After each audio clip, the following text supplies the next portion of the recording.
Thank you all very much for coming to South Stoke Idyll, and thank you to Ryan Haydon for allowing us to create a gallery in this wonderful old Sussex barn. I would like to introduce you to the panel for tonight's talk on art and agriculture. We have Ryan Haydon, who a lot of you know who's the farmer here at South Stoke. Adam Stead is a PhD candidate in Dublin, and he's an artist, researcher, and agriculturalist. Nick Bodimeade, Emma Hurst, and Nick Bodimeade are the artists who've put Matt Bodimeade, who created the work for this wonderful exhibition. So, without further ado, I'll hand over to Adam Stead, who's going to chair the panel.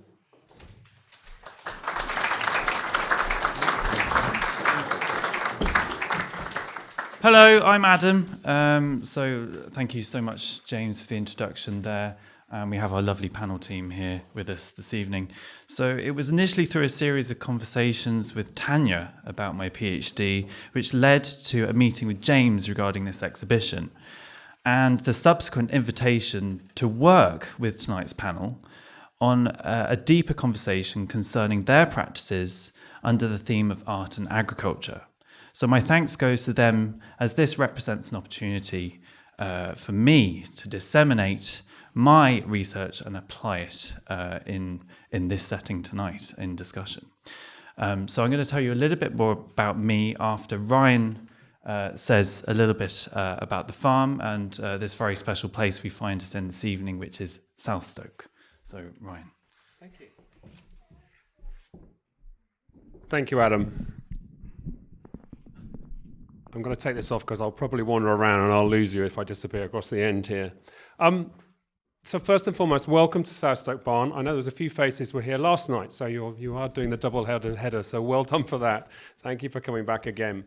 At the risk of repeating those that were here last night, it's a little dipping a toe in the water here for us at South Stoke. This is a departure from what we normally do.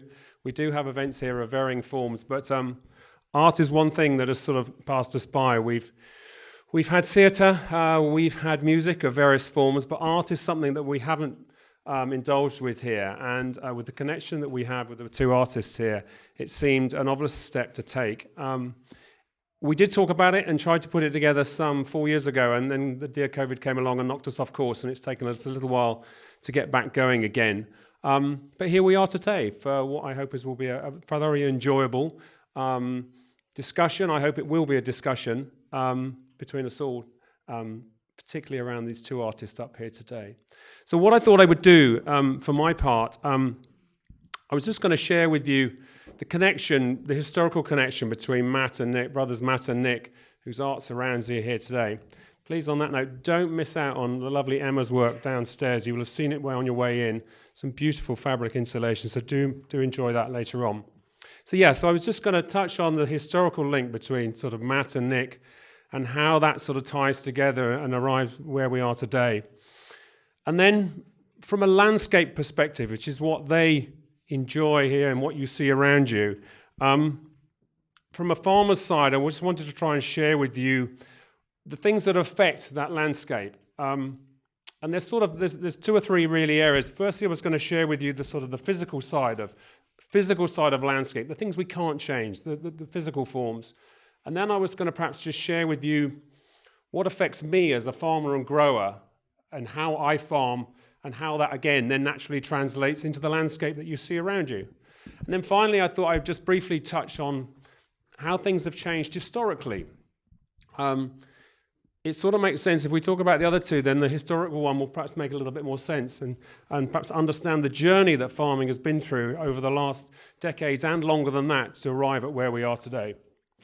See, my grandson is already leaving, so he's voting. He's voting with his feet. So the two artists, Nick and Matt Bodimeade, brothers, grew up in Arundel. Both of them worked for my father, with me, over many years. Nick came at quite a young age. Matt certainly came at an age even younger than that, I'm pretty sure. Famously, back one day, Matt did recall that he believes he was sold to the farm by his mother, age 9, for a £5. Now, I'm sure that probably isn't true, but those of you here who met my father, I wouldn't put it past him. So they both joined the farm at a young age and have grown up here. They've seen the transition over the last 40, 50 years between us all. It is sadly that long. Yes, there's a nod from Nick. Matt and Nick have both worked here. We also have some land further away down in Wales on the mountains down there, and both of them have spent considerable time down there as well. So they've spent time on our land, both here and there. They've grown up with the family, and they've, from my understanding, that's obviously it's a DNA that has slipped into them. It's a blueprint which they then work from, and I'm hoping for the rest of the evening you'll be able to tease out how that has affected them and drawn into what you see around you. So that's my connection with Matt and Nick, and remained lifelong friends and worked together ever since. So in terms of landscape, as I said, I'd just like to share with you physically what affects the landscape that we see. Just before I do, I'd just like to ask, judging by the car park, quite a lot of people drove here. Did anybody walk here today? Well done, Andy and Janet. Anybody else? Thank you, well done. Okay. In a word, what did you see as you walked up? Give me one word that stuck out in your mind as you drove up. Lady here, give me a word that, anything. Pardon? Views. Views. Okay, beautiful. Andy, Janet? Lush. Lush, isn't it? Lush. Janet? Green. Okay. It's a lush, green time of year and some beautiful views. Okay. Just very quickly, anybody else? A single word that describes what you saw. Anybody else? Trees chopped down. Yes, well, ash dieback hits us all, I'm afraid. So good old health and safety gets the better of us, so we had to chop the trees down before they fell on someone, and then we were blamed. But it's very sad, but that's how it is. Any one more? Pardon? Peaceful. Thank you. Okay, so we have peaceful, we have trees down inevitable, we have green, we have lush. River, chalk. Yes, go on. Calm, bless you. Okay, so that's just a little snippet of what everybody sees as they come down here. Cows, thank you. Okay. Have they come to see us? I don't know. They'll be back down again. Okay. We're in a very beautiful, lush time of year, and we're in a beautiful part of England. So it's inevitable those comments come out. As I said, so the physical landscape, what are the things we can't change? We can't change the hills and the valleys. The hills and the valleys were there when the Ice Age came through. Those are the structures that we can't change. So they are the physical forms that we can't move. The trees, they're a much longer term issue. Yes, they do grow, they get blown down, we cut them down, we move on. So they change, but on a much slower process. But beyond that, what is grown, what appears on a short term, those are the things that we can affect. So those are the things that we can affect by what we grow. And I think it's that small visible element of landscape is what so many people notice as they go around. So those are the physical bits that we can't change. But in terms of me, how does it affect me in terms of what do I grow? Well, just to give you, without giving you a geography lesson or a farming lesson, which I don't want to do, just to try and share with you what affects what I can grow and what we produce here. So as I've frequently said, food production is still at the heart of what we do here. Yes, our emphasis has changed, and we'll probably touch on that later on, but we're still producers of food. What we produce is decided by the land we have to work with. So if you've got some nice, lush, green, fertile land that grows grass, then that's where we rear cows. If we've got some dry upland land that can be cultivated, that's where we would grow crops. So what a farmer grows, me, same as everybody else around the country and worldwide, you grow what you can in the climate and the land that you have available to us. So immediately, I hope you're trying to understand that our parameters of what we can and would like to grow start off very wide, but then get smaller and smaller. I'm not going to grow vegetables on the top of Arundel Park. I could try, but it probably wouldn't be very productive. Equally, there's a reason why only sheep graze on the mountains in Wales and in the Lake District. And there's a reason why they grow vegetables down on the lovely fertile land down near the sea on the Chichester Plain. So immediately, the land that we're given to work with dictates what we can grow. Yes, we can force the boundaries and try and put water on or put more things there, but ultimately, We are governed by what those parameters force us into. So it narrows down our options and creates a narrower field, no pun intended, for what we can grow. So in our respect here, our land is covered by cattle producing both milk and cattle grown for beef, which is what you see out here. We graze sheep on the higher ground up near the park, on top of the land, looking down to the castle. And on the strip of slightly better fertile land that runs between the two, we cultivate it and grow crops. So that's the building blocks that we have to produce the food that we have. And it's those crops that we grow that create the landscape that everybody sees around. As time has gone on, things have become more mechanized, and we've got, in theory, better at growing what we do. But it's also changed in terms of our emphasis has changed, and it will continue to change.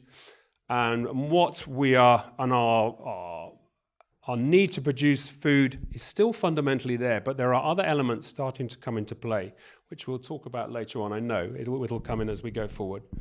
So as I said, food production is still at the heart of what we do. The big physical landscape we can't change. The parameters within which we work dictate what we grow, and that creates the colors, it creates the livestock, it creates the buildings that we house our cattle in winter. These are all the elements that these artists have drawn on to create what they see, and it's their interpretation of what they see that you now see around you. Art is a very personal thing, I've learned to understand, and everybody can look at the same, they can look at exactly the same landscape and come up with two completely different answers. And it's interesting that what you see around you is two people's interpretations of, in some ways, similar landscapes with similar aspects on them, but they draw different parts from them. So that's what affects me in terms of how I create a landscape, which these talented artists interpret.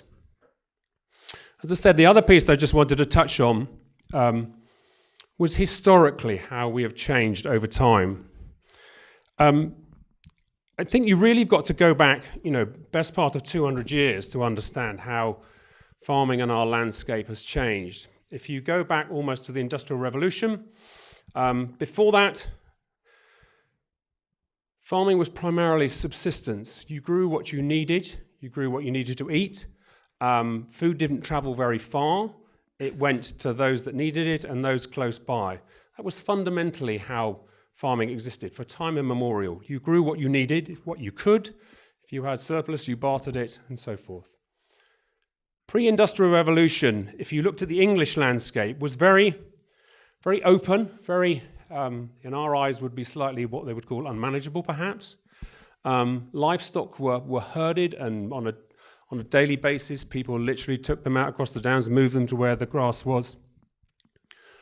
One of the greatest inventions that came through farming back in the ages, it may sound a very silly one to you, but the ability to understand that you could make hay, which was basically cutting grass, drying it, and knowing that it was preserved. That was one of the most transformational things for livestock farming, when people understood that you could dry grass and keep it. So that was what kept you through the winter periods. And in certain parts of the world where the winters are longer, it became very relevant.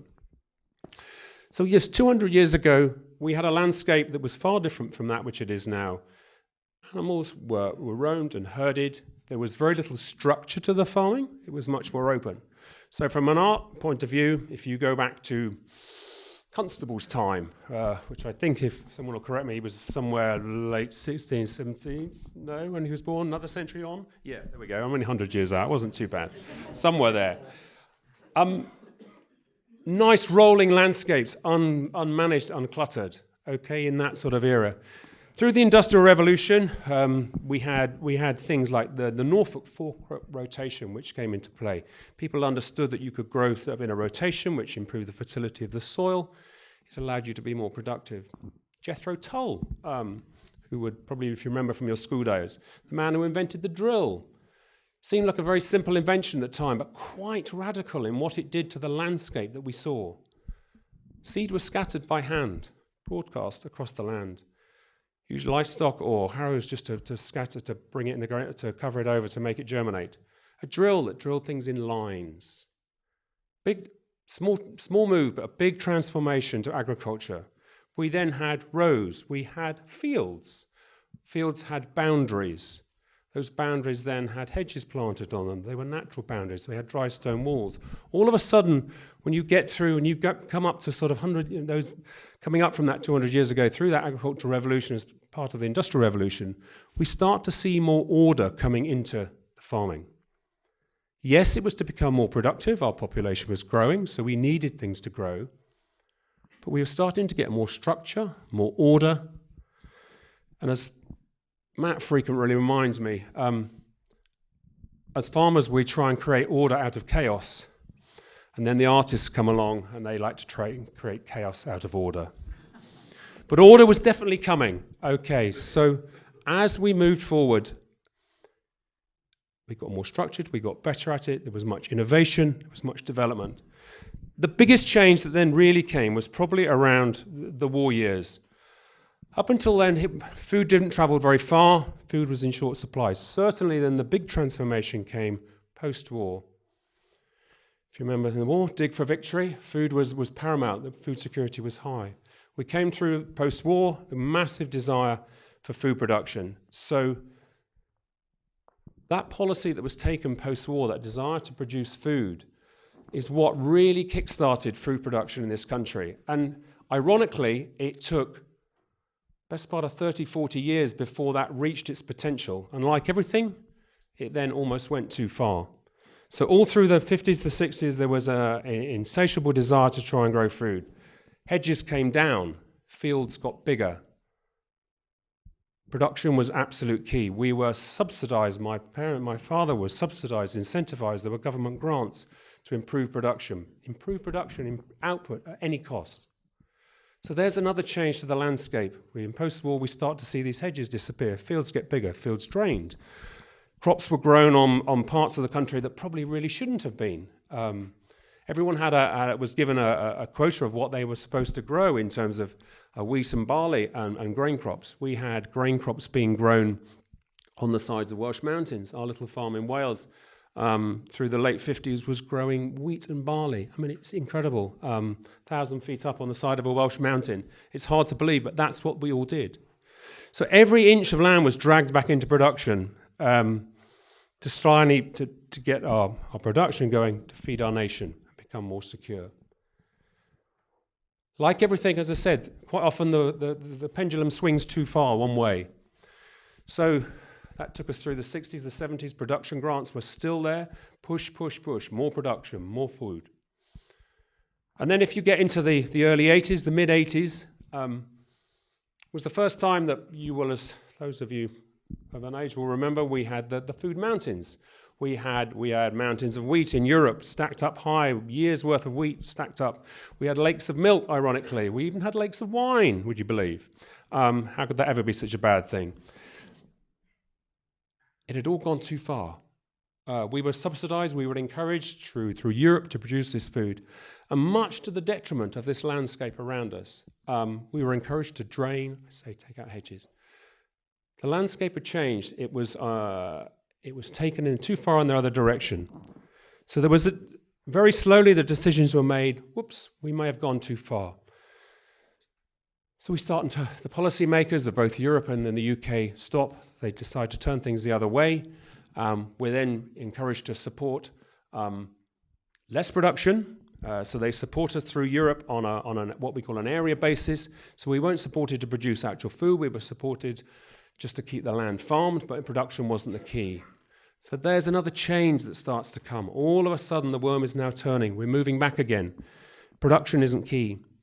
Just as a little anecdote to this, in 1984, we reached the highest food production that we have ever in the UK. But at that point, we were still only 78% self-sufficient in food. That was the highest we ever got to. We've come down from that again now. So through those 80s, we get pulled back. Our emphasis changed. Production was no longer the key driver. Support was on area basis. And now the final move. The final move has come only in the last 10, 15, 20 years, really. We all have more leisure time. People want to explore the countryside. They all want to get out and about. the emphasis, our governments, our policymakers realise now that food is very transient, it can come from any part of the world.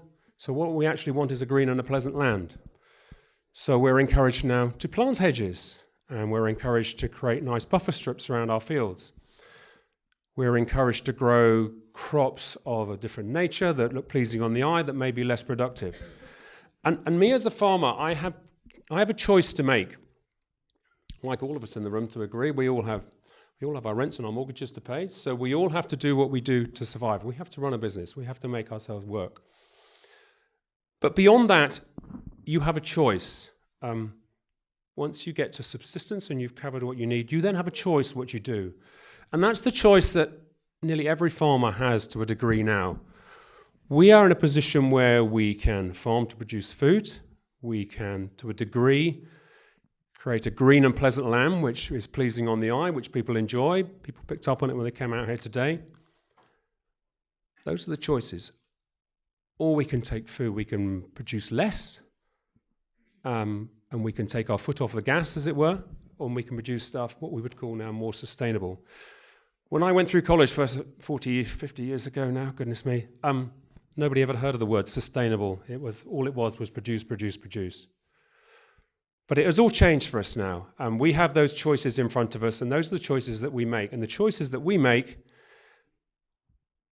absolutely affect what you see around you.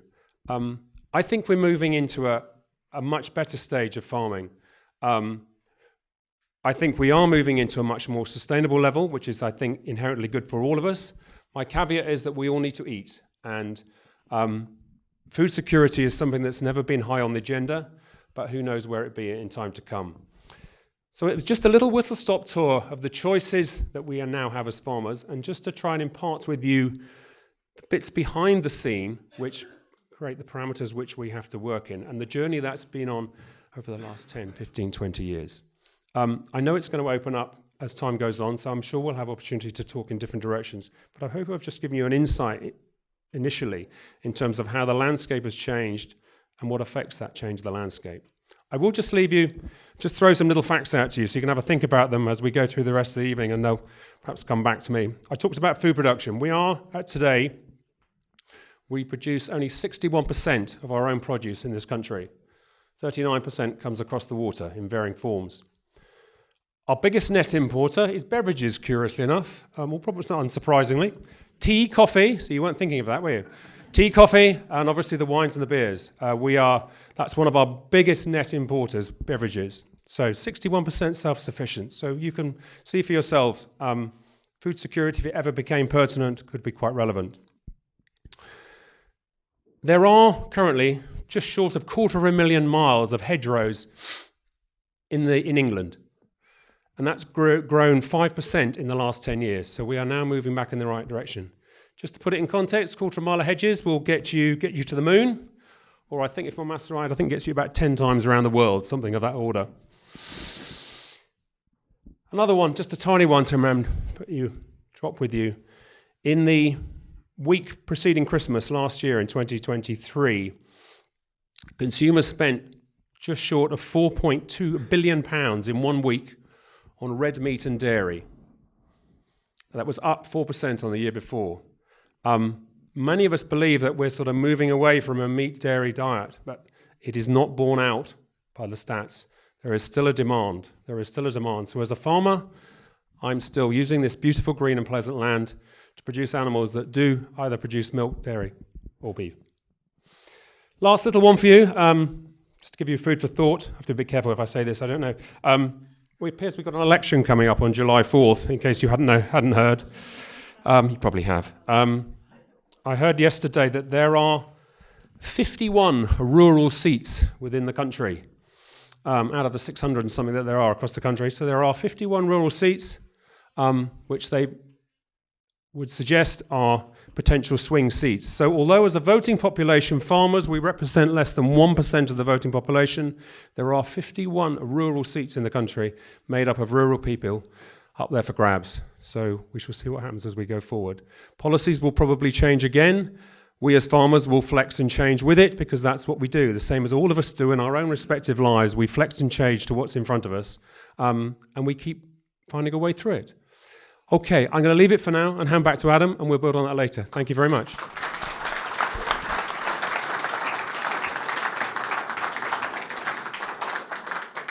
Thank you, Ryan. That was actually a very comprehensive overview of the state of food and agriculture in the United Kingdom. So I'm going to give you a little overview of my position in relation to this and my research. And I'm just going to adjust the mic because I can't read and flip pages at the same time. So I'm going to put it back on this stand, maybe with a little bit of help here. So thank you, Ryan. Put it around the other way, it might work better. It's brilliant. Okay. Okay, everyone can hear me, I think, which is fabulous. So I'm doing a PhD in art and agriculture, which is partly the reasoning for the title of this talk this evening. And the research that I'm conducting in this PhD is from the South East Technological University in Ireland, the Republic of Ireland, which is a newly formed university from two former institutes of technology in the South East region. So it's become quite a big deal in that area of Ireland. What's interesting and unique about my PhD is that it takes on these two subjects of art and agriculture. So I have a supervisor who is in contemporary fine arts, and I have a supervisor who is an agricultural lecturer and a farmer. And they're also on either side of the two former institutes of the now newly formed university in Ireland. So you might be wondering, what does this look like? Well, in Ireland, nearly everyone I meet has some connection to land, which I actually find quite remarkable. I talk to anyone and they go, oh, yes, oh, my aunt or my uncle or my dad or my neighbour, they're a farmer or they have a little bit of land. It's astonishing. It's absolutely amazing. And that might be either through big farming enterprises, small holdings, or even down to just 1 acre. So everyone kind of has a stake in this.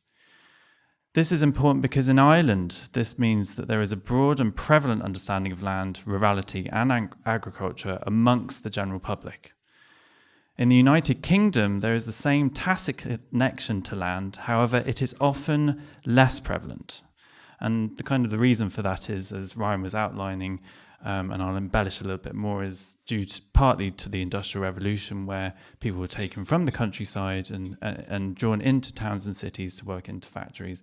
And that's now played out in today's society, where we have a larger demographic of urban populists who don't necessarily have a link to the land in the same way that people in Ireland do. So where it is found in England, it should be shared and cherished, as there is a danger in this contemporary time to disregard and inadvertently forget this knowledge. What my PhD research aims to do is to register how the cross-disciplinary practice of creative practitioners in Ireland engages in contemporary rural land use, where there is a broader concern internationally of the climate and ecology crisis. There is a wealth of practitioners in Ireland whose work is invested and connected to climate and ecology, land use and farming practices. My research positions champions and platforms creative practitioners in registering the value and impact that artists can positively benefit and give voice to rural communities, farmers, agriculture in a world with an increasingly urban population. So here's the lovely panel here tonight. So you might be thinking, what kind of changes are they? Well, they're changes that address the climate and ecology crisis, because we're all invested in that. And as Ryan highlighted very aptly, we all have to eat. So it is part of what we all need to be thinking about. So actually everyone in this room is involved in this, and everyone you know. So, influencing agricultural policy practice, land use, food production, consumption and distribution, land access, lifestyles, education, and much, much more. It is multifaceted, multidimensional, and art can elicit societal change, which I firmly believe. And I think we're at the beginning of doing something quite interesting here at South Stoke. So I'm going to talk to you a little bit now about how I came to doing my PhD. I've been in Ireland for 2 years now studying this. Previously, I was at the University of Reading, and I'm also an artist practicing and making work. And I have a small film over there in the corner, which is called Feed, and that was actually a piece of work that was commissioned by the James Hutton Institute in Scotland from Dr. Orla Shortall, and it was concerning her research at the time about indoor and outdoor dairy farming systems in the UK and Ireland. It was actually quite interesting. Before I even got to my PhD, I was doing this kind of work. And it happened during COVID-19 when I started the project in 2019, and I then really got the wheels going in 2020, and then the lockdowns happened, and I thought, oh goodness me, what do I actually do with this now? And it actually manifested as a series of videos where I produced instruction leaflets which were sent out to farmers across the United Kingdom and Ireland who were connected to the research at the James Hutton Institute in Scotland to take short videos of their farm. And there was a specific requirement of showing feed and silage resources and grasses and things like this. And you'll see various little clips there which have been restaged here at South Stoke. And the reason for that is because I thought it necessary, actually I felt it very necessary, that this material was actually resituated in an agricultural setting, i.e. a farm.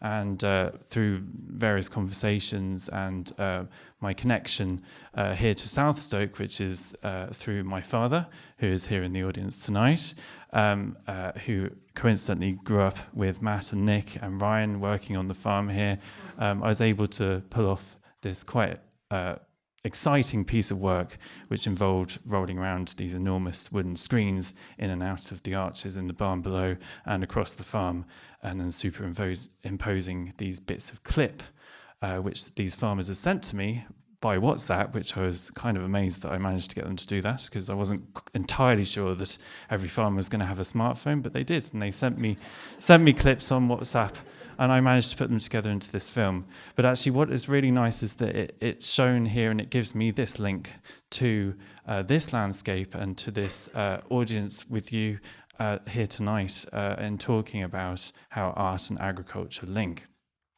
And so what I'm going to do now is actually take a few little segments, philosophers and theorists, to kind of show you the value and importance that artists such as Matt and Emma and Nick have in starting a conversation about landscape and to think through these big things of ecology and climate and food production.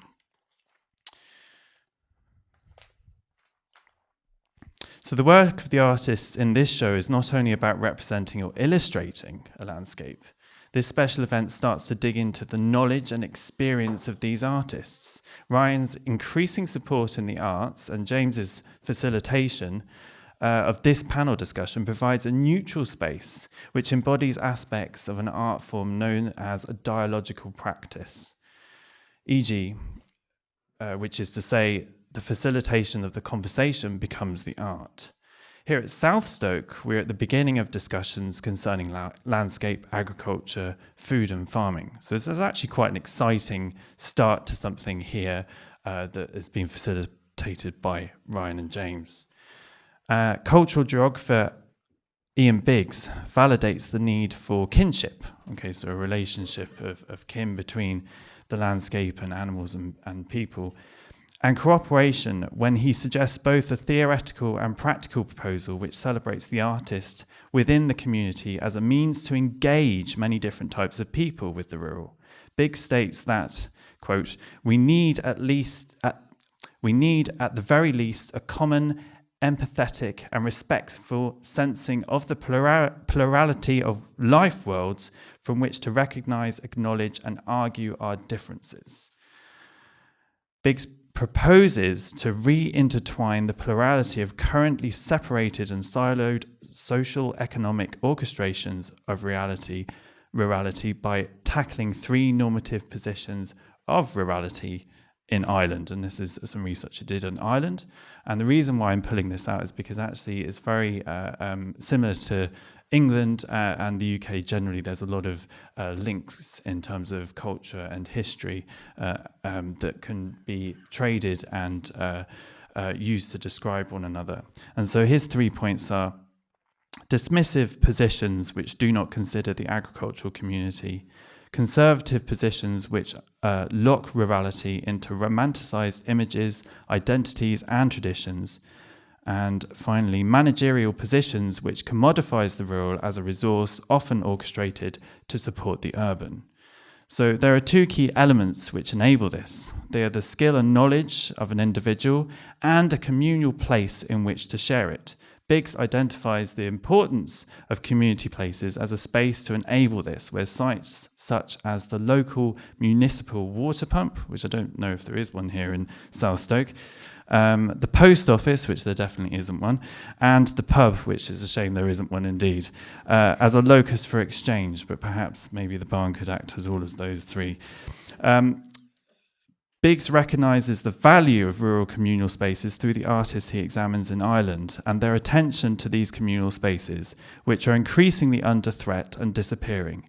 The disappearance of these places has coincided with the advent of nationally structured agricultural programmes and the federal pan-European CAP policies. But there is hope in art to reinvigorate this. There is hope and possibility for rethinking and conversation here in South Stoke.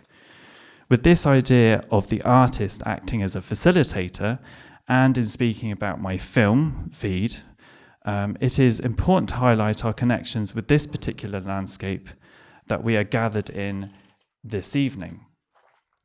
This panel discussion both aims to explore the interconnectedness of the works, the artists who have created them, and our tacit and tentacular connections to this landscape here at South Stoke and Offham.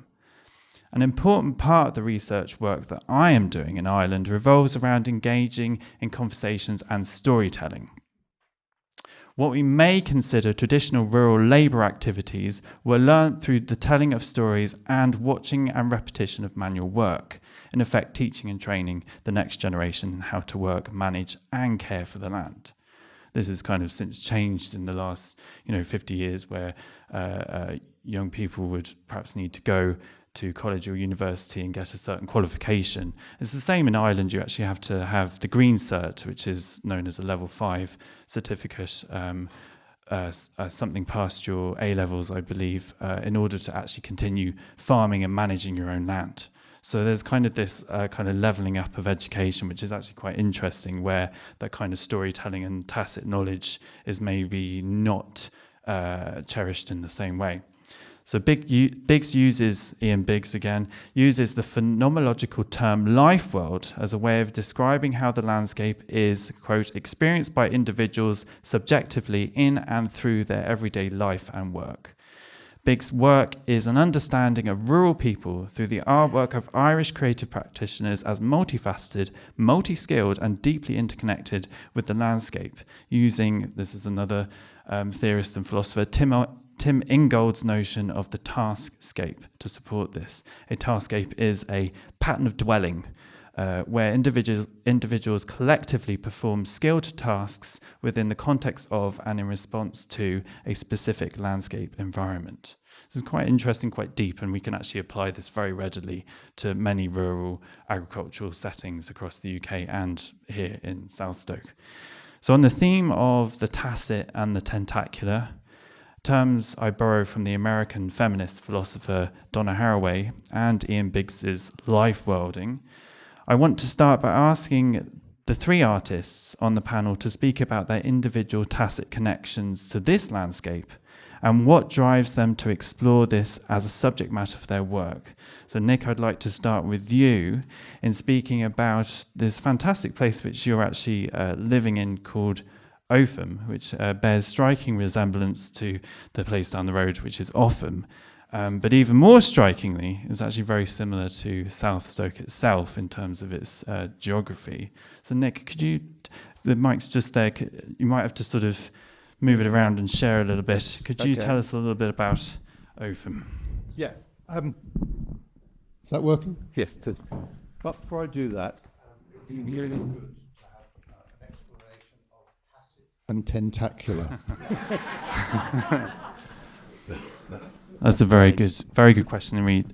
So Tacit is something that's felt, it's physical, okay? So you have a tacit connection to the landscape. You know it through touch and through feel. And tentacular is all the different connections outward into people and places, but also animals and other living organisms.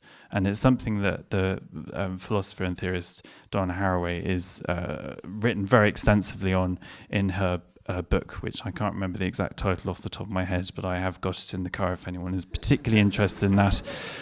So it's these kind of links that are both physical, but also, I have a tentacular connection to you, Nick, through my family connection and through Ryan.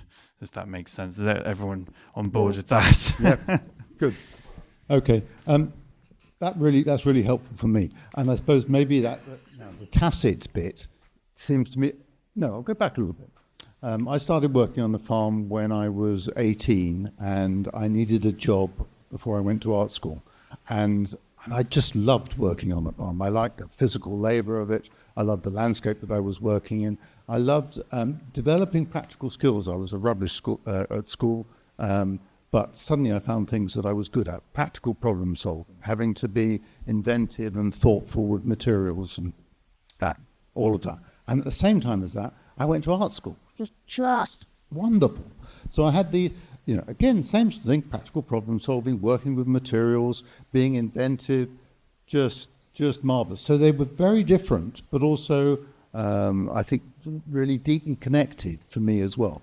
And I suppose from that moment on, there was an interest in trying to combine my interest in these two areas, which I was extraordinarily excited about. Anyway, so that's that. Leave it there for a minute. Adam asked about this kind of relationship between the place here and the place where I currently live. So when I worked on the farm, after a while, Ryan's father, Reg, suggested that I might want to take over a tied cottage that was on the farm down here at Offham. And I lived for a number of years in this tied cottage, which was number 308. So it's a village of about 8 cottages, and it was number 308. But that's because it's part of the Duke of Norfolk's cottage numbering system. So I lived there for a number of years, and we did have a pub. We had the Black Rabbit Inn. So a lot of us that worked on the farm would go down to the Black Rabbit Inn. And I worked at Offham, South Stoke, and Offham, just above on the side of the downs, overlooking the floodplains, and there you've got the River Arun running through the floodplains, and you've got a big meander, which was then later canalised, so you've got a big island of about 200 acres. 100 and something acres. Anyway, substantial island on the floodplain just below Offham. We make hay on. I guess Ryan mostly makes silage on that these days. And Nick, where exactly is Offham? Just for everyone in the audience who might not know. Past it on the way up here. Offham. Offham, we've driven past. This is where it gets very confusing. Yeah. Okay. So I'm describing, even though I use the name wrong, I'm describing Offham. Years later, having gone to Oxford and taught and made paintings and worked on estates up in Oxford, I moved back down to Sussex with my partner Jane, and we went down to see her parents, and we later moved down there. But when we got there, drove through a village called Offham, and this Offham is on the side of the downs above the River Ouse. And as we drove down onto the floodplain, there was an island, a meander with a canalised cut, and an island of just under 200 acres, which is where they lived. And so there was this kind of extraordinary sense of having found a place that was incredibly like this place that I'd grown up in, and it was deeply kind of my practice as an artist and as somebody interested in agriculture was deeply embedded in this one. But to find another place spelt exactly the same, geographically almost identical, and that's now where I live. And an awful lot of my kind of practice is rooted in that very personal engagement with these but these agricultural spaces. That, That's wonderful. I think that I was very fortunate. James took me down to Opham. I have to keep repeating it and looking at Nick every time I say that, on a studio visit before we actually went, before in preparation for tonight, and it did have the same kind of magic as you come down the hill over here down into South Stoke, which was kind of quite extraordinary. So there's a really interesting mirroring going on, I think, between the two places. So thank you for that little bit there. So I'd like the mic to pass on to Emma there. And Emma, I wonder if you could just tell us a little bit about your kind of connection to this landscape and maybe how that influences you here around in South Stoke. Okay, so my childhood was over in Storrington, so we lived at the foot of the downs there, and I moved when I was about 6 or 7. So where we were was quite rural because Storrington was about a mile away. So I used to take myself off on my own up and on the downs and really had freedom of just doing what I pleased at the time. Wasn't really a loner, but I didn't have my buddies where I left in Worthing. So I had this connection to the landscape just over there. And then here I've been, I rent a studio and share a studio with Matt in Opham. And I've been there for about 10 years. So my work is very tactile. So it's very much for me is about the touch, the feeling, which I feel about the landscape itself. And I like to work on big scale. And I picked up on what Ryan was saying about chaos and order. Very much my work can be very chaotic, but I try to have a fight. Well, I don't try and have a fight. I have a fight with order and chaos. And I think that's not just reflected in my work, it is very much my life as well. So I didn't realise that many people knew me. So, however, so my work is very tactile and very labour intensive. I work quite large, and the paint that I use infiltrates all the way through the material, and then a lot of the work is very labour intensive with the folds. And I also, to help me on my journey with my artwork and making, because it is quite labour intensive and it's very heavy when it's wet, I make my own tools to help that process along. And that's where I have like the order that comes with the chaotic, very much the spontaneous mark making, and then gets sort of contained in something that when I fold the material, I make the trough, and then I get various bits that help with the folding, and then it's squeezed, and then what you see through the labour is what you'll see on the end result. So the labour that I make my work with eventually will be seen on the work. And the connection to, another connection to here is I have worked in here before, and I've done installations in this part. So that's where I have like an exploded collage, which is of the landscape, and then separated, and basically when it's installed, you walk through it and around it, and then the landscape changes as you are walking around it. So downstairs is my installation where I've used the architecture of the space to install the work. So it is completely site-specific and responding to what I see outside with the tactile and with the landscape that I've actually put the work into. So you very neatly answered the question I was going to ask you next, which was about labour and manual making and how that kind of embeds. And I think there's a really nice kind of aspect of your work that it sort of plays upon this idea of that actually, in agriculture, and Ryan, you might be able to attest to this as well, sometimes you have to make your own tools to get the job done, because you can't go down to the hardware shop, or there isn't actually a tool that's specific to the job you want it to do. So actually being very creative in an agricultural sense to fix something, or we might use the word bodge, kind of is actually coming out in your work there, where you're sort of embodying that kind of that ritualistic kind of repetitive mode of making, really, which I think really shines through, particularly when you see the lines in your work. So thank you very much, Emma, for that. I'm going to move now to Matt. Podge. Yeah.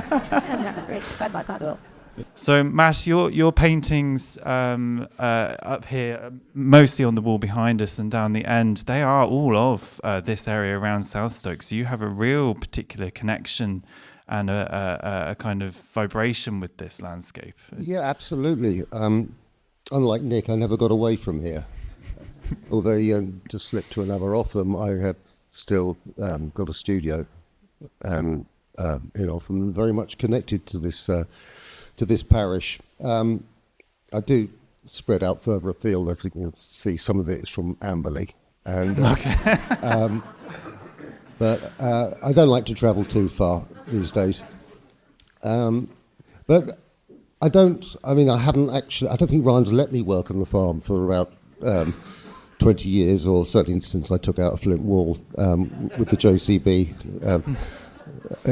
Sort point, I know. But I suppose, I think I was 10 actually, Ryan, and I was traded for a bag of spuds. I think you're... More than 5 of them. Yeah, so I've had 40, 49 years of this place, and a lot of experience and memories working on the farm, and basically, yes, viewing the changes that have occurred and what has happened with the landscape. And it was a very labour-intensive time that I first started working here, and now there's a couple of guys having a very relaxed time sitting in tractors feeding animals, and things have changed greatly. But I'm very, very lucky that I have a studio that is right in the heart of the farm. Well, we share a studio, much similar to this building, equally tidy with clean white walls and no chaos. We have a view from the studio down into the what do you call it, where the cows hang out? The shed? The cubicles, yes, looking down into the cubicles, and one window looking down into the cubicles and one window looking down to where early in the morning you see all this activity of silage being loaded into, that's pretty much the view from the studio. The view of, the farm activity, the bustle. And so we're right, absolutely in the heart of the farm. And I think it is that sort of beat of the farm that actually goes through into me when I'm painting. Because I don't paint all the time. I've been painting on this doing this lot since January. And you sort of get caught up in that activity, and I've almost felt like I've been painting for the farm. Wow.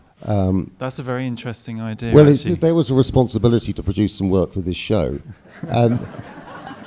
And then you watch the madman here who works all hours, and you feel, right, I'm going to work all hours, I'm going to be there at weekends, I'm going to do a few evenings, and that sort of pulls you along.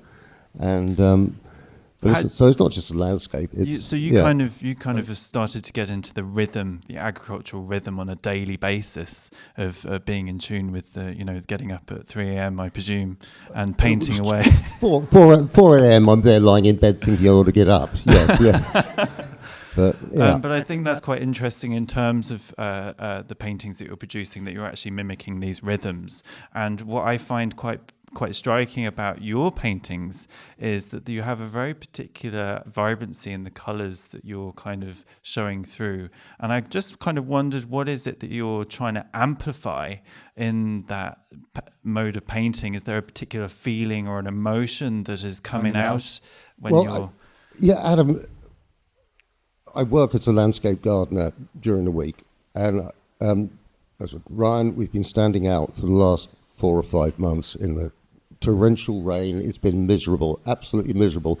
And when I get into the studio, this is my idyll, where I'm working in the studio, I've got everything. I can do whatever I want. Unlike Ryan, I can move hills. I can change the landscape very easily, but I can also lift my spirits with colour.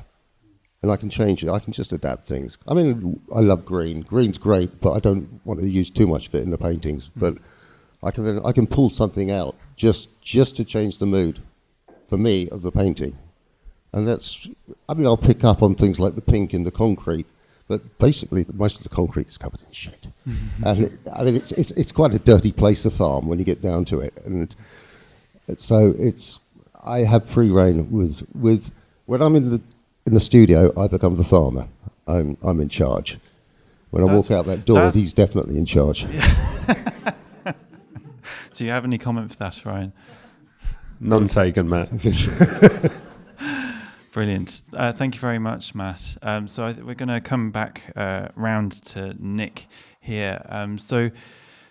You touched, Nick, upon your kind of your farming experience as you started art school, which I think is quite interesting, and that's a very prevalent piece in the research that I'm doing in Ireland with the artists that I'm working there. Is that actually a lot of them come under this bracket, which is the artist farmer, and you kind of have a little bit of the artist farmer in you, I think, in that very hands-on experience working here. And I kind of wonder what sort of advantage or framing that enabled you to think about your paintings, which for everyone in the audience here are situated behind you, mostly on the wall there. What kind of considerations you're able to make with that knowledge, with that tacit understanding of the landscape in working with your paintings? Okay. I'm going to move around a little bit with this answer. I suppose one of the early things, though, was that when I started working on the farm and working particularly on the Welsh farm, I would travel up to Wales with Ryan's father. I'd be sat in the car with him, and I would be asking him questions all the time about what was going on out of the window. And he'd give me these fantastic kind of very detailed descriptions of the processes that were going on there and why farmers were operating in particular kinds of ways. So I started the process of reading the landscape, getting used to looking at the landscape, asking questions of it, and thinking about it and thinking about my response. So I was developing a kind of a knowledge and an understanding of it. And I think, so for me, that's always been it's been one of the pleasures of travel, whether it's travel in this country or abroad. And I've spent quite a lot of time traveling in America and in Australia and in New Zealand. And I chose those places so that when I went there, I was able to talk to people about the landscape there. There were no language barriers. And also, I went there deliberately because I was interested in the idea of what do people like us, what the Brits do when they find themselves in a different landscape, in a new landscape which hasn't been, doesn't have a long history of farming like one that we have here. So that was part of my kind of my thinking for a number of years about what happened when I went off to do research trips abroad. But there's also something else that because I was always interested in landscape painting and landscape art. I also made sculpture in the landscape. But so I guess probably somebody would better tell me when Simon Sharma's Landscape and Memory was written. Can anybody remember that? Yeah, and there was a TV program about it as well. Basically, I think it was probably in the 90s. Simon Sharma, the historian, wrote this terrific book looking at landscape, memory, culture, and he talked about painting, he talked about theatre, he talked about music, but all in terms of the cultural importance of landscape. At that time, the only stuff that was getting any kind of serious critical attention in the art world was the body. So it was all about gender, identity, it was all about sex, it was all about body issues, very important issues, and they were being analysed from Marxist perspectives, from feminist perspectives, from queer perspectives, from a whole range of different approaches that were being applied to the body. Nothing of that sort was being applied to landscape painting. Landscape painting was regarded this rather fluffy area which was about aesthetics and about kind of soothing the soul. And suddenly Simon Sharma writes this book. And then a whole bunch of other stuff starts to happen. We get a lot of writers and a lot of other people kind of piling in on this, and suddenly the area of landscape becomes full of people who are writing about its cultural and social and historical and economic and political importance. And yeah. So I've no idea what the question was now, but that may be a partial answer. Yeah, to it's some of it. What advantage it has. And I think you've kind of answered it. It's given you the advantage of actually what the conversation we were having in terms of reading the landscape. You're looking and you're asking questions. What does that look like? And that's something Ryan brought up. How does that function? Why is that there? And why is that like that? And you have the same consideration in your paintings. What are we actually looking at in the paintings that we're seeing or the work that we're seeing? And why is it framed in that particular way? And something I found very curious is particularly the paintings of cattle, of which I think we have some out in the backfield as well. Not the paintings, but the actual cattle. They kind of have the appearance almost that they're moving. They're evoking this sort of slightly ruffling. They're sitting, they're munching, they're lying down, and actually there's something quite magical about that. It's vibrating in a way with the subject matter and with you. And I think you've captured that in a really interesting way. And I just kind of was quite curious because I'm going to segue across.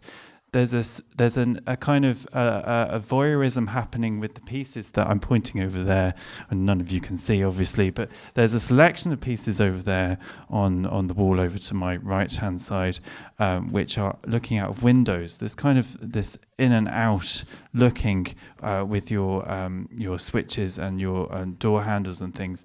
And it just kind of gives a sense of stillness and slowness, which I often think we forget to do in looking and considering anything in the world, but particularly where we consider environment and ecology and landscapes. It's actually stopping, and as Ryan was saying, how many people walked or stopped and looked, and what did you see? And it's these kinds of things that I think, Nick, you're picking up on, these subtleties in the corner, the infrastructure, the kind of slightly wonky handle, which is actually really interesting around, that kind of make the context of an agricultural working, presumably farmhouse or working rural building, give it a kind of sense of character and tacticity that we might not otherwise have.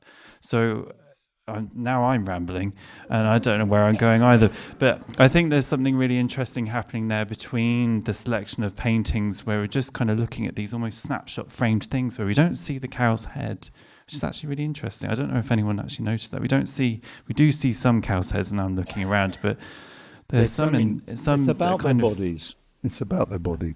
But could I just go to that? Go on. Yes. One of the things that I was interested in with the views out of the windows in particular. And the house that I live in is a farmhouse. It's kind of 1600s it was built, so it's had generations and generations of farmers have lived in it and looked out of the window. And I was intrigued by the idea of how different the landscape is depending on who's doing the looking. So when he looks out of the window of his house and into the land that is, it's not just a view. It's not a kind of, it's his workplace. And we don't usually look out of the window at our workplace. And when he looks out there, he's looking at the weather. And he's also thinking about what it is that's got to be done on the farm. And he's probably also then thinking about how much money he needs to borrow in order to be able to make that thing happen. It's a completely different view. And so that notion of, as we come up here and we look out of our car windows, or we look at the landscape, or we look out of our own windows, that question of who's doing the looking in this situation? Who and what do they bring to that looking? So that's kind of, with these views out of farmhouse windows, I was thinking about, yeah. And it raises that interesting question about the commodification of the landscape through imagery. There's a very interesting academic in the sort of the north of England. She's moved around a bit, called Rosemary Shirley, and a lot of her research work is actually about understanding how landscapes and rural idylls have come into being represented, and we witnessed this kind of transition where things started to be framed in these fantastic gold-gilded frames, and it began to, the wealthy would have these paintings hang on their walls, so it began to change how we actually look at the landscape from that perspective. So actually our detachment today from landscape could be actually linked back to that particular point in time as we move through, the last few centuries, which I think is really interesting. There's so many things to talk about here, and I'm gonna keep moving on. I'm gonna move on to. I want to come back to you, Nick. There's another question coming up, but Emma, I was quite struck by. When we had this conversation, but we didn't actually. I met Emma properly for the first time back in April on our studio visits, and what was very coincidental about the film that I've made over their feed and your pieces of work is that they actually are running in a trio, and it almost in identically the same space. And the one on the far right-hand side I found the most intriguing, and I just wondered if you could speak for a moment about your decision of the subtlety in the colour wash that you chose for that, and the mic is just up there on the stand for you, because it's it's doing a very different rhythmic thing to the other two canvases, which are for reference in red and yellow and green, and this one's quite a much more subtle piece. I think with that one, which was much more washed out, I suppose, more subtle and much more chalky. So there's a lot of chalk in this landscape. So and also the expanse here of sky. So I think that one was very much related to what's above and what effects the weather has on the landscape. And the other ones aren't so much of landscape. It is reflective of actually, well, I've been working obviously with Matt, but not consciously thinking about really the colour.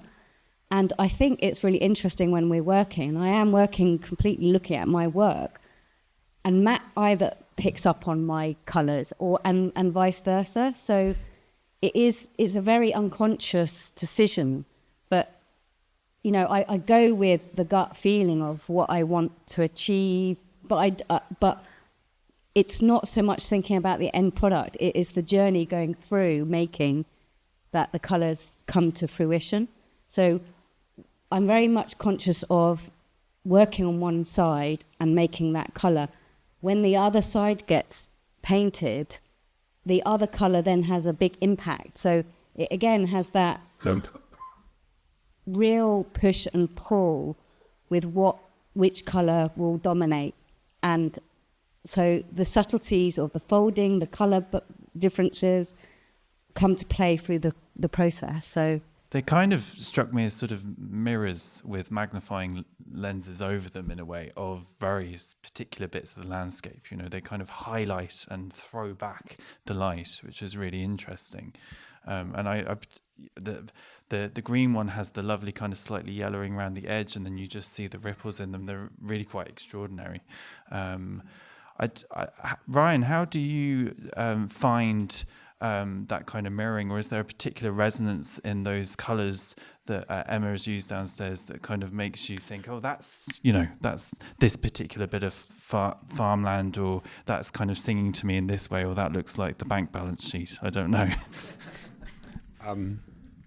I can't help but look at art with farmers' eyes. But I have to say, listening to Matt just a moment ago, sharing about his vibrant colours, and I think if you stand and look around here, vibrant colours is exactly what it is. My wife and I, Tanya, where is she? She's here somewhere. We were fortunate enough. We popped in here early this morning. There was no chairs in here. We came in here. The sun was bursting through the door. I don't class myself as, sorry, I'm going off script. I'm probably not answering your question, but I'm just we're talking about colours. For someone who doesn't profuse to appreciate art in perhaps its finest form, to come in here this morning with light bursting through the window, the vibrancy of these colours, and the green in particular, Matt, that comes out, does lift the soul. It absolutely does. And I probably for the first time appreciated, we're fortunate enough to have a number of pieces of work from Matt in particular in here. But the colours are really vibrant and they do lift the soul. And Emma, you were saying that, as you do subconsciously share colours, I think you most certainly do. There's some vibrant greens in that piece underneath here, which Matt draws on a lot, and I do empathise with Matt. For people that work in the outdoors in what's been a slog of a winter, to go inside but lock yourself away in a studio and indulge in some beautiful bright colours, it is exactly that. And yes, he is drawing on everything that's outside, but like all artists, puts his own spin on things, and those colours are gorgeous. Yeah. So, can I say something here? Because there's an experience that I think Ryan will have had, and Matt certainly will have had, and that's the driving across a field when it's been ploughed, disked, harrowed, and then you're harrowing it for a second time, and you're trying to see where you're going, and you're just subtly changing very, very small particles, and you're getting them to realign with each other, and you have to see where you're going.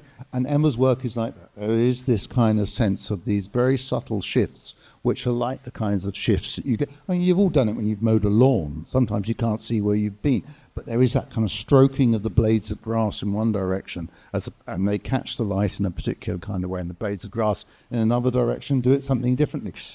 That's a kind of minimal abstract art of the landscape, isn't it? And it's the kind of thing that I'm seeing in your work. So that's actually very interesting. And before Emma, I kind of interested, Ryan, based on what we were just talking about there. Do these paintings actually make you see the landscape you work in differently? Do you see them differently as a painting compared to? Because they're very, where they are. So do they have a different resonance with you seeing them in paint? It's always interesting to see how other people interpret, and an art is just one form that does that. There is always a game for us when we see some of these pieces of work for the first time. You have to work out where they are. Because I think I know the landscape inside out, but sometimes it takes a little bit of work to work out there. And that's the fun of it to a degree. And Matt in particular does throw in the little curveball now and again when he does something deliberately wrong, and I'm sure he only puts it there to try and catch me out sometimes. But yes, art is most definitely, it's everyone's interpretation, absolutely. Wonderful, thank you. So Matt, Emma, Matt, you've got the microphone now. Did you want to? Oh, you're giving it. Well, I've got an interesting, could be a song. I want to touch on something. And it's your titles.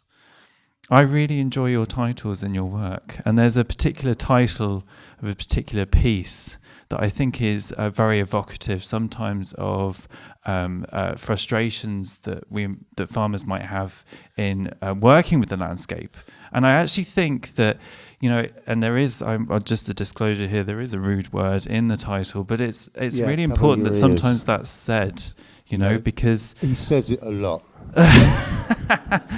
But it is important because the way in which you're doing it is you're using it in a comedic sense, and that alleviates the tension, I think, that you're picking up on while you're doing the paintings. I wonder if you could just speak to that a minute. Yeah, it's fine. Is it in the catalogue, James? Well, it's on that end. It is on. Is it? Oh, he's not on the wall now. Right. Shame. Yeah, I was working on this piece in the studio about 2 months ago, would it be, Ryan? Maybe 3. I had to leave the studio and go and stand in the field, a particular field, which I was painting. And it was a quiet sort of Saturday morning. I stood in the middle of this field, admiring the view, sucking it all in, having a fag, and the field too quiet. And I was aware of a quad bike up in the park above me. The farmer and his sheep. Just getting along. And I hear this, "Come by." Dog talk. "Come by, come by." "Come fucking by!"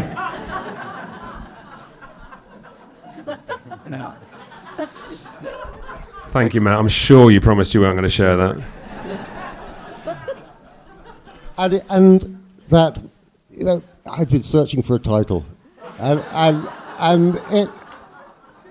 it was it. I just turned around, walked back out of the field, went back down, carried on with the painting, but knowing, part of it, most of it is actually just trying to think of a title for these bloody things, because you don't want it too descriptive. But it's of the moment.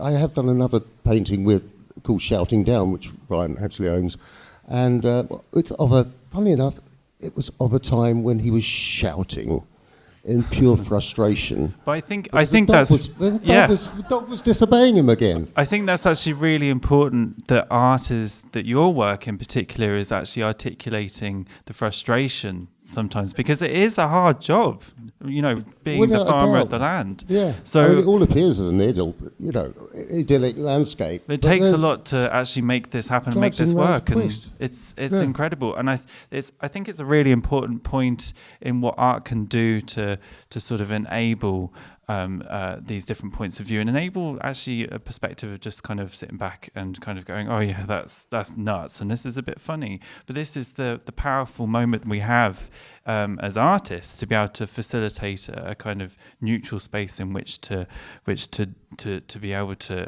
talk about these things. And Nick's just run along with a catalogue there. Okay. By span bleaching. Oh, right. Yeah. So you get that? Thank span bleaching. So I don't know where it is, but the fields around here have got names like Fox's Oven, Hamilton. Can you give us some of the other ones? Well, actually, the one we were talking about was Glovers. Glover's Field. So lovely names. So thank span bleaching. So it's what 3 words? So suddenly we had this kind of poetic history of landscape names, and now we have Thanks Span Bleak, which is, I love that it's the title, but I think it's really interesting. So what are we doing to our landscape? We're going to start talking about, just go up to Thanks Span Bleaching, will you? Very weird. Is that a strange degrading of, who's the writer who's written a kind of book of all the lost landscape words that's been published recently? What was that? Robert Macfarlane. Fantastic book. You should look at all the words that we're losing, and replacing with thanks span bleaching.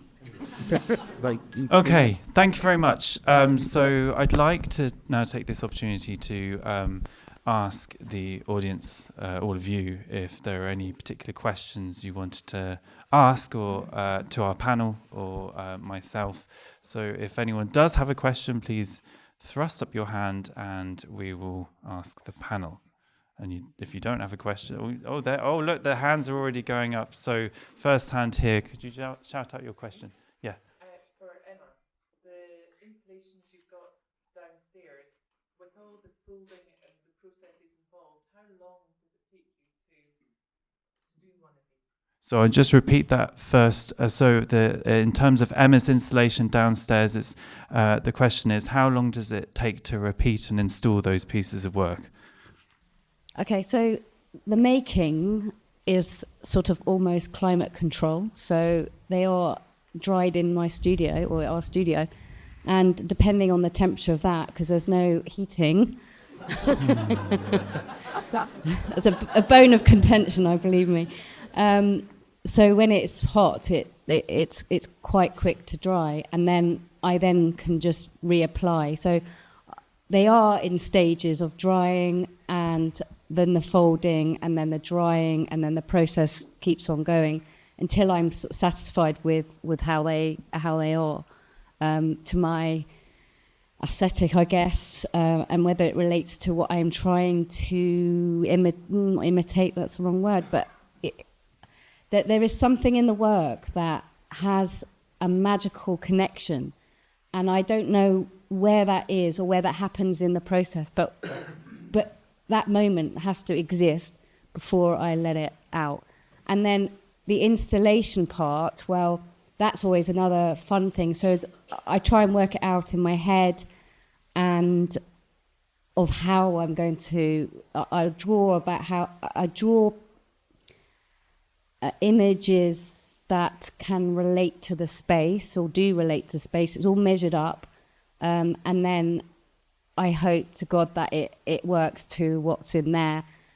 So the installation, I came in here on Sunday with Matt at 4:00 and worked my day job during the day, and then came back here and worked so Sunday, Monday, Tuesday and Wednesday evening for like 3 or 4 hours to get it all up, and with Matt's help and James. So that was the extent of the installation, and it worked amazingly well, but it could have all gone wrong. And I really had on Monday a fear of inviting people to the preview and to this event, of inviting people to a potential failure, and that was my thing, that it was like, could it work or couldn't it work? So, and the paintings, so I did start the paintings in January, so I would say from January to now is how long it took.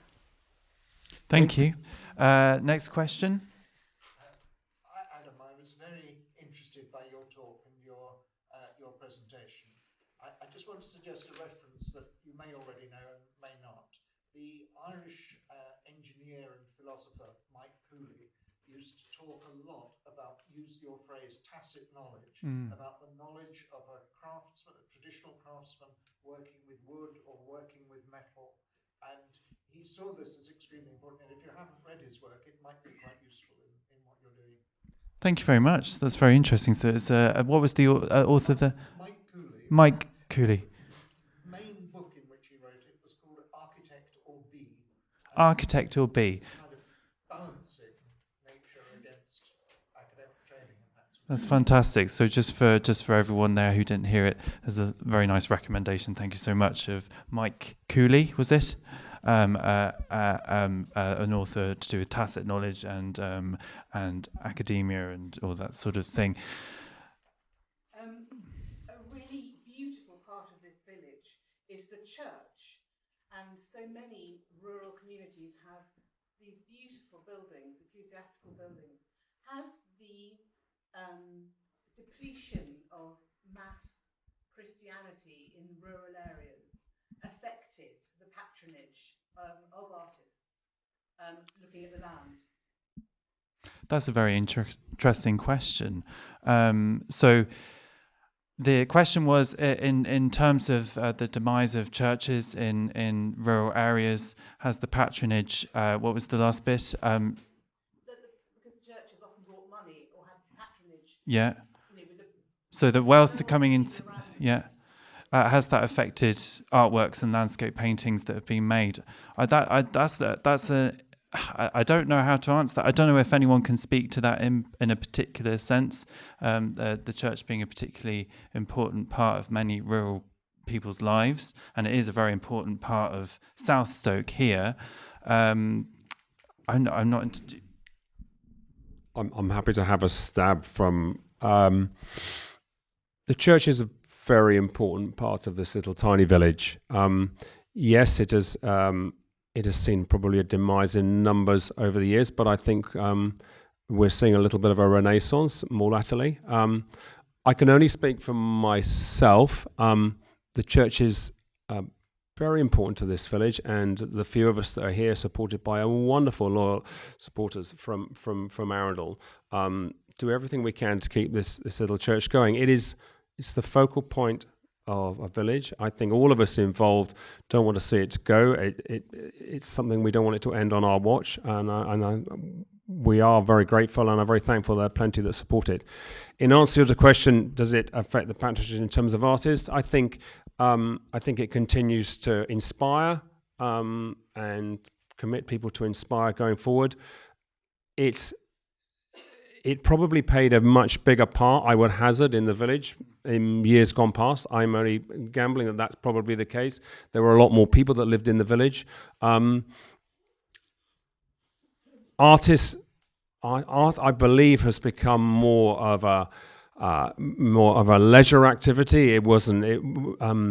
In the years when this church wasn't quite so vibrant, art was more in terms. I always imagine art was more in terms of recording of what we saw, whereas now it's more leisure and more inspirational. The church, I think, is very important. Will continue to be important, and I think Nick's probably got a little something to add to it.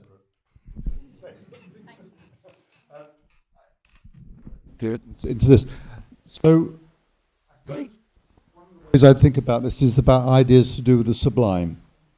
And an awful lot of landscape art in the past has revolved around this idea of the sublime. So we go out into the landscape and we look at this landscape and it's magnificent, or it's terrible. I mean, terrible as in so beautiful that you feel terror in response to it. And so we've got all of these ideas that to do with these powerful emotions that we potentially experience in relation to landscape. And in the sublime, very often, that was thought of as being connected to the works of God. So that notion of the experience of landscape being connected to our experience of the idea of our being small in relation to the works of God and so on. That's not a very common view within the art world these days. And it's probably, I would suggest, it's not a very common view within society. So the falling role of organised religion in this country has changed. But I do think that the churches still have this connection with the sublime, but we might come to it rather differently. So perhaps when we go out into the mountains and we look at it and we feel this thing that some people might ascribe to God is actually a response to space. And it might be that when we go into the church here and we look up, and we go, as we look up, we're responding to space. And it's affecting us in a particular way. It affects us bodily, doesn't it? Because when we look up, we take an inhalation of breath. And that inhalation of breath is perhaps a little bit like that inhalation of breath that we take when we look at a vast view from the top of a hill. So I suppose I'm thinking that the demise of churches may be also connected to this increasing demise of the idea of the sublime being connected to religious experience. And it might be to do with a different kind of awe. Thank you, Nick. Question over here. I was thinking about it when we were talking about Emma's work. Yes. Labour going into the mark making. And when I then looked at paintings, I was thinking, well, is there evidence of all the labour that goes in at the farm? And I know that obviously times have changed, there are fewer people on farms and so on. But the more I look at them, the stacks of logs and the tracks and the roads, there is evidence of labour. But I just wanted to ask Matt and Nick how you feel about the kind of depictions of the farm and whether you're sort of intentionally leaving out humans or whether you are subtly putting in traces of humans and labour that's going on. So that's. I'm just going to repeat the question for everyone. So it's in terms of the representation of labour and what might be put into paintings or left out. How is that manifesting in Matt and Nick's paintings? That's broadly the question that you were asking just there. Yeah. Could you? I'll answer on his behalf because I think his Matt's paintings, I think, are full of kind of manual physical labour. It looks like a landscape that has been kind of carved or constructed in the way that he he kind of carves and constructs the landscape with his brush marks and he creates a kind of physical space. I think it's interesting that he for many years was a sculptor. So, and his sculpture was deeply connected through, and he used chainsaws and he used heavy machinery, and he worked on a very large scale. So there's a connection between that kind of physical labor on the farm and the physical labor that was part of his sculptural practice, and particularly the way that he manipulated space and now manipulates space as a landscaper. And I think there's that same physical manipulation of material and space through labor in his paintings. It's the same kind of carver, as it were, that runs through all of that. And so the body or the person is in this as the person that's making the image, I would suggest. So yeah, you're right. There isn't a person represented in this whole show, but I think the presence of people, whether it's the person looking out of the window or whether it's the person making the landscape, that's the human presence. Thank you very much. Okay. So, I'm going to wrap up now and say thank you very much. And if anyone has any questions that they wish to ask, they can do so with us individually or as a group afterwards. But I'm going to just say thank you very much to our panelists for this fantastic and interesting discussion, touching on a few different areas. And thank you to you all for being here and attending this event hosted and supported, and your support going towards the Snowdrop Trust as well. I'd just like to offer James the opportunity, if you want to say anything to wrap up at all. No, other than that, thank you very much.